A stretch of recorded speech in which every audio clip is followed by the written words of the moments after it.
रही थी।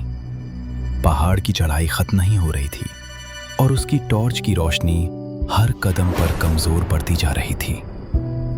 दोस्तों, आज का ट्रैक शायद मेरी जिंदगी का सबसे मुश्किल ट्रैक है। सांसें जैसे सीने से बाहर निकल रही हों, पर मैं रुक नहीं सकता। उसके जूते गीली मिट्टी में धंसते चले गए।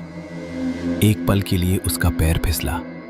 वो संभल गया, मगर उसका दिल जोर जोर से धड़कने लगा। ओके, बस बैलेंस बना रहा हूं। वो जमीन पर घुटनों के बल गिर पड़ा।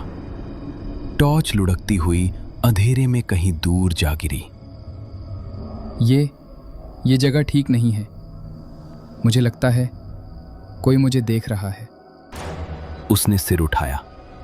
सामने काले आसमान के नीचे खड़ा था वही बदनाम किला, और यहीं से शुरू होती है उसकी वो कहानी जिसका अंत वो खुद भी नहीं जानता था। रात के 12 बजने ही वाले थे। चारों ओर इतना घना अंधेरा था कि ऐसा लग रहा था मानो रास्ता यहीं खत्म हो गया हो। ये वही बदनाम किला था जिसके बारे में कहा जाता है कि सूरज ढलते ही इसकी दीवारें बोलने लगती हैं। लेकिन आर्यन, उसे इन बातों पर कभी भरोसा नहीं रहा। उसके लिए ये सब बस एक एडवेंचर था, अपने YouTube चैनल के लिए एक नया धमाका। दोस्तों, माहौल काफ़ी डरावना है। मेरा कैंप नीचे रह गया है और मैं यहाँ किले की चोटी पर बिल्कुल अकेला हूँ।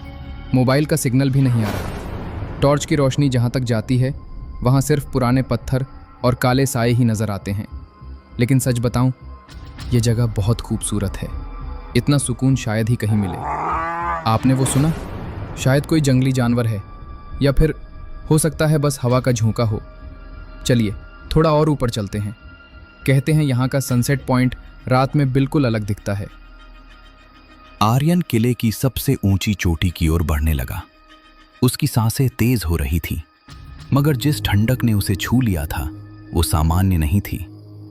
वो ठंडक पसीने को सुखा नहीं रही थी, सीधे उसकी हड्डियों तक उतर रही थी। तभी उसकी नजर एक ऐसी चीज पर पड़ी जिसकी उसने कभी कल्पना भी नहीं की थी।